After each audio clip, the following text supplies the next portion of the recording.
di Perikatan Nasional. Itu saya nampak strategi demikian. And it works.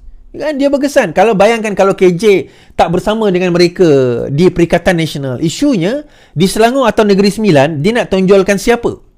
Dan beberapa hari lepas, apa orang kata, Muhyiddin Yassin terus tunjuk pada Azmin Ali. Kita nak Azmin Ali menghadiahkan Selangor kepada kita. Masalah Azmin Ali nak hadiahkan Selangor, macam mana parlimen dia bertanding pun kalah. Parlimen yang dia bertanding pun kalah. Dan untuk makluman tuan-tuan dan puan-puan,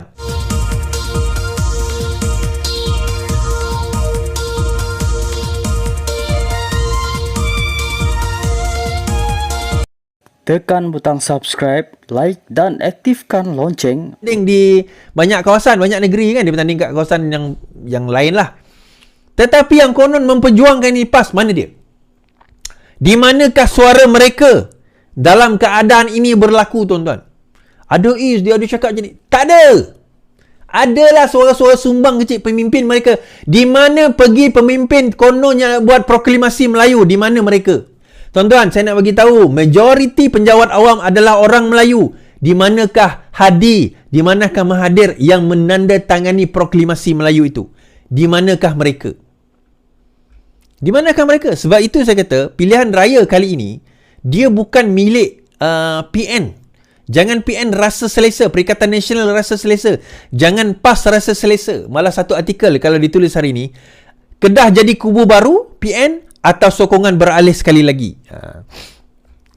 Perikatan Nasional akan menang besar di Kedah dalam PRU 15 apabila meraih 14 daripada 15 kerusi parlimen. Ia membawa kepada tanggapan PN akan sekali lagi menang di negeri itu dalam PRN yang akan datang. Namun, Kedah memiliki sejarah mengalami perubahan pentadbiran. Sejak 2008, pengundi Kedah memberi kemenangan kepada 3 kerajaan berbeza, Pakatan Rakyat, BN dan PH. Kini, perhatian terarah kepada sama ada mereka akan sekali lagi memberi kemenangan kepada PN yang pada mula mentadbir pada 2020 melalui tebuk atap. Namun data PRU 2022 yang dibeli daripada SPR memberikan petunjuk berkenaan takat sokongan PN mutakhir ini. Dalam PRU itu ada 14 kerusi di Dun Kedah di mana PN meraih lebih daripada 60% undi. Nilai ambang yang sering digunakan bagi menentukan kerusi tersebut sebagai sangat selamat. Nah, kalau kita tengok daripada prestasi ini, prestasi PN di Kedah mengikut pecahan undi kurang daripada 50%, 9 kerusi. 50 ke 50%, 7 kerusi. 56 ke 60%, 6 kerusi. Lebih daripada 6%, 14 kerusi. Nah, kalau kita campur lebih daripada 56%, lebih daripada 6% hanya 14 kerusi. Kalau kita tengok daripada sini 56 ke 60%, selamat okeylah 20 kerusi. Maksudnya kalau 9 campur 7 ada 16. 20 kerusi dia anggap selamat, so ada 16 dianggap tidak selamat. Now, ini berdasarkan kiraan berdasarkan kepada PRU. Namun begitu, kita tahu PRU dan PRN adalah dua konteks yang sangat berbeza. Itu yang pertama. Yang kedua, kita kena tengok bahawa pertembungan yang catatan itu berdasarkan kepada pertembungan 3 penjuru. Kali ini pertembungannya adalah 2 penjuru. Of course, kita tak boleh campur undi PH dan BN dengan sekaligus. Kita tak boleh. Tetapi dalam masa yang sama, kita kena faham sentimen pertama ini. Okey, kita ambil beberapa sentimen. Pertama, ini PRU ini PRN bukan PRU. Kedua, mereka sudah kekurangan dana. Okey. Ketiga, kita boleh katakan ini pertembungan 2 penjuru, bukan 3 penjuru. So, advantage dia kepada siapa? Itu satu persoalan besar. Keempat, kita jangan nafikan bahawa rakyat lebih cenderung memilih kerajaan yang mentadbir berbanding pembangkang. Itu faktor keempat. Dan faktor kelima, tak boleh juga dinafikan aura PMX yang ada sekarang ini mentadbir lebih daripada 7 bulan ini. Jadi disebabkan oleh keadaan itulah, maka mereka mula memainkan sentimen. Saya bagi sentimen yang pertama, bila Muhyiddin Yassin kata, kita boleh menang di 20 kerusi dengan mudah. Kita boleh buat itu. Kita boleh buat ini. Malah baru-baru ini, kalau kita tengok catatan ni, tak mustahil. Ini hari ini, kerajaan Anwar tumbang lepas PRN, kata Tuan Ibrahim. Cerita lagi. Timbalan Presiden PAS, Tuan Ibrahim Tuan Man menjangkakan PRN yang membabitkan 6 negeri ini tidak lama lagi mampu mengugat kerajaan pusat pimpinan Anwar Ibrahim. Katanya PRN kali ini amat unik dan boleh menggugat kerajaan Perikatan Nasional yang ditunjang oleh PAS dan Bersatu memperoleh kemenangan di 5 daripada 6 negeri. Katanya, jika tidak kita dapat pertahankan Kelantan, Terengganu, Kedah dan Tawang Selangor Negeri Sembilan, insya-Allah kerajaan pusat akan tergugat dan tidak mustahil akan jatuh. Tuan Ibrahim berkata dalam satu ceramah beliau lah. Now, isu dia adalah Tuan Ibrahim ni dia bercakap berlandaskan apa? Kan? Dia bercakap berlandaskan apa? So, daripada komentar tersebut, kita dengar apa orang kata, komentar Rafizi Ramli berkenaan dengan perkara tersebut. Komentar Rafizi Ramli berkenaan dengan perkara tersebut. Baik.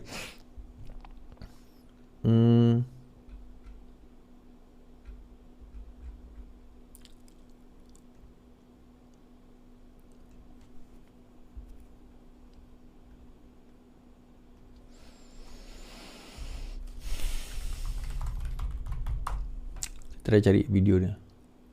Okey, nasihat Rafizi Ramli kepada Perikatan Nasional.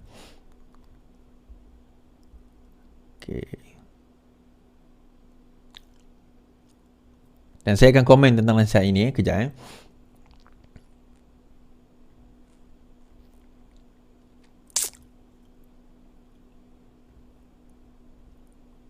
Saya tunjukkan nanti dalam 2-3 hari akan datang bahawa keadaan sokongan itu tidaklah seperti yang dicanang-canang oleh PM.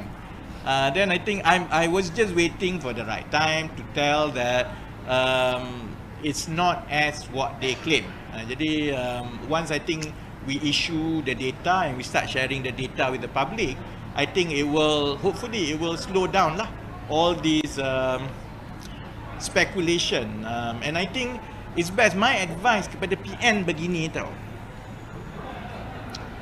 The reason why I didn't respond politically too much over 6 months, because as government, we have a job to do.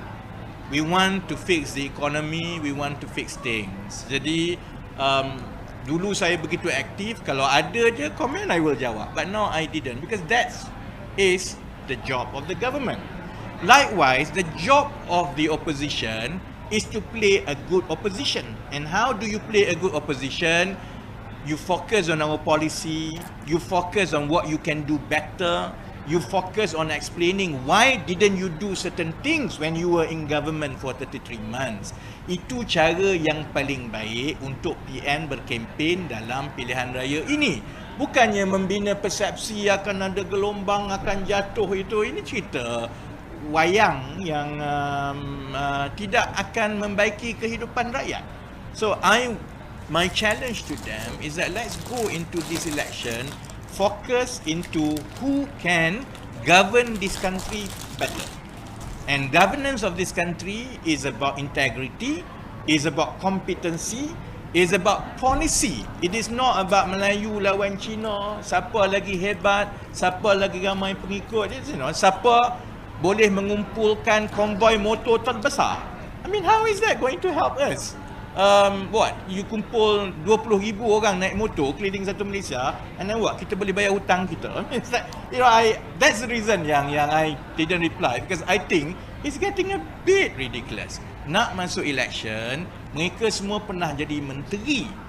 They were there before us. They have more administrative experience than we are. So tell us lah, how, if you think that you can do better, tell us how exactly you can do better. That has not happened. And okay. Apa yang kita dapat daripada situ? Yang pertama sekali, betul juga Rafizi kata tadi. Also, Tuan Ibrahim government has claimed that the Anwar Ibrahim government can topple up. Okay. Apa yang Rafizi kata itu? Yang pertama, pembangkang sekarang ini, kalau kita tengok, Perikatan Nasional, perasan ke tidak, dia jadi pembangkang tapi dia orang tak jadi pembangkang. Faham maksud saya? Mereka jadi pembangkang tapi dia tak jadi pembangkang. Nah, pembangkang sekarang ini bukan mereka tak pernah jadi kerajaan. Mereka pernah jadi kerajaan. Tetapi mereka membangkang tu seolah-olah mereka tak pernah jadi kerajaan. Mereka pernah diduduk Kementerian Kesihatan, pernah duduk di Kementerian Undang-Undang, pernah duduk di Kementerian, semua kementerian yang ada sekarang ini mereka pernah duduk kat situ. Namun tak ada seorang pun yang membantah dan membangkang polisi-polisi yang ada. Menunjukkan apa, tuan-tuan? Tak ada polisi nak dibangkang.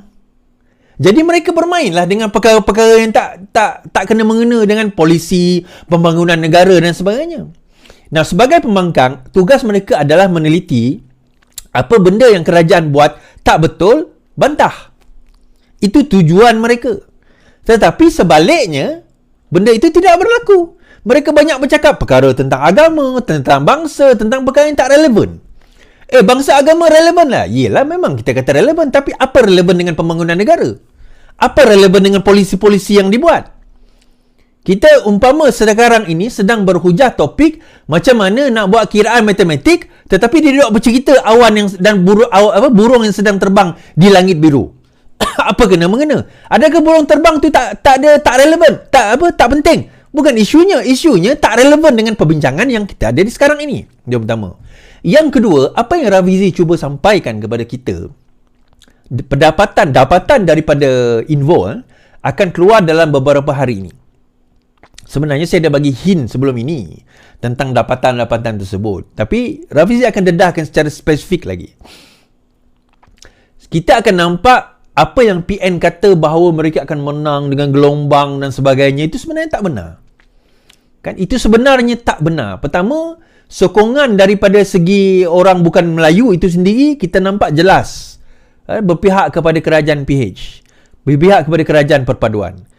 Namun begitu, sokongan daripada orang Melayu itu sendiri kita akan nampak pada awalnya mereka menyokong Perikatan Nasional atas dasar-dasar tertentu. Ada di kalangan mereka mula beralih. Macam saya kata tadi, pertama, kita tidak berlaku pertembungan 2 penjuru, 3 penjuru. Sebaliknya kita berlaku hanya pertembungan 2 penjuru. Yang kedua, mereka sebelum ini kita berlawan dengan kerajaan. Sebelum ini, Pakatan Harapan berlawan dengan kerajaan. Sekarang ini, Perikatan Nasional yang berlawan dengan kerajaan. So, rakyat nampak, majoriti rakyat nampak bahawa adalah lebih baik mereka bersama dengan kerajaan daripada menentang kerajaan. Itu yang nampaknya rakyat dah mula sedar bahawa kita sekarang, dia persoalan je tuan-tuan. Tak cukup apa yang dibawa oleh Perikatan Nasional untuk mengatakan bahawa kerajaan PMX ini gagal. Tak cukup.